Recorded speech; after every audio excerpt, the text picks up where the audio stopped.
আসসালামু আলাইকুম। আশা করি সকলেই ভালো আছেন। আপনারা দেখতেই পাচ্ছেন আজকে আমাদের বিষয়বস্তু হচ্ছে কচু।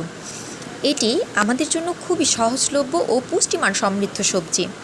এর মধ্যে রয়েছে প্রচুর পরিমাণে লৌহ ও ক্যালসিয়াম। কচু বিভিন্ন প্রকার হয়ে থাকে: বুনো কচু, মান কচু, ওল কচু, পানি কচু, পঞ্চমুখী কচু, শোলা কচু ইত্যাদি। এর মধ্যে বুনো কচু খাওয়ার অনুপযুক্ত, আর আপনারা যে কচুগুলো দেখতে পাচ্ছেন এগুলো সবই মান কচু। এগুলো খাওয়ার উপযুক্ত এবং খুবই সুস্বাদু। পুষ্টিবিদদের মতে একজন প্রাপ্তবয়স্ক লোকের শরীরের ক্যালসিয়াম ও লৌহের চাহিদা মেটাতে কচু গুরুত্বপূর্ণ কাজ করে। সবুজ কচুর তুলনায় কালো কচুতে পুষ্টিমান বেশি থাকে।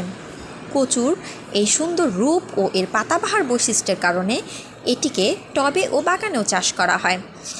কচু খেলে অনেক সময় আমাদের গলায় চুলকানি হয়। এর প্রধান কারণ হলো এর মধ্যে অক্সালেট রয়েছে।